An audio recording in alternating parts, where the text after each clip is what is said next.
ভারতের slot booking সমস্যায় ভুটান থেকে পঞ্চগড়ের বাংলাবান্ধায় ৫৩ দিন ধরে পাথর আমদানি বন্ধ আছে। এতে বন্দরের আমদানি রপ্তানিকারক ক্ষুদ্র ব্যবসায়ী এবং শ্রমিকরা পড়েছেন সংকটে।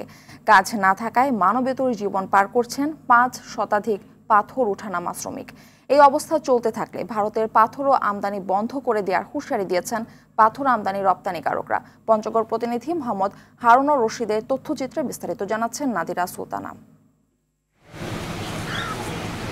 দেশের একমাত্র চতুর্দেশীয় স্থলবন্দর বাংলাবান্ধা পাথর নির্ভর একটি বন্দর। প্রতিদিন ৫ থেকে ৬০০ পাথরবাহী ট্রাক ভারত থেকে সড়ক পথ দিয়ে প্রবেশ করত এই বন্দরে। কিন্তু গত ৪ জানুয়ারি ভুটান ভারতের স্লট বুকিং এবং ট্যাক্স জটিলতায় ভুটান বাংলাদেশে পাথর রপ্তানি বন্ধ করে দেয়। এ কারণে ভারত এবং নেপাল থেকে সামান্য কিছু পাথরবাহী ট্রাক আসলেও ভুটান থেকে কোনো ট্রাক আসছে না। ব্যবসায়ীরা বলছেন, ভারতে পাথরের তুলনায় ভুটানের পাথরের চাহিদা বেশি। এতে বন্দরে দেখা দিয়েছে স্থবিরতা। ইন্ডিয়া হঠাৎ করে স্লট বুকিং এর আওতায় আনায় এই গাড়িগুলো বন্ধ হয়ে যায়। তারা স্লট বুকিং এর আওতায় আসলে তাহলে রেটটা বেড়ে যাবে।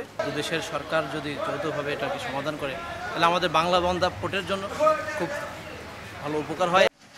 পাথর ওঠানামা শ্রমিকরা পড়েছেন বিপাকে। সেই বন্দরের দোকানিদের বিক্রি নেমেছে তলানিতে।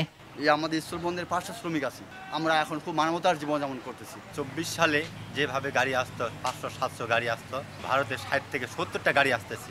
ভারত এবং ভুটানের মধ্যে যে সমস্যা চলছে দ্রুতই সমাধানের আশা এই কর্মকর্তার। বিশেষ করে শ্রমিকরা তারা খুবই কষ্টের মধ্যে আছে, তাদের বর্তমানে আয় অনেক কমে গেছে।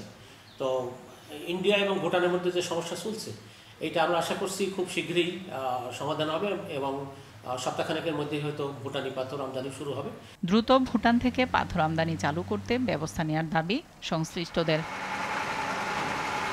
নাদিরা সুলতানা, RTV।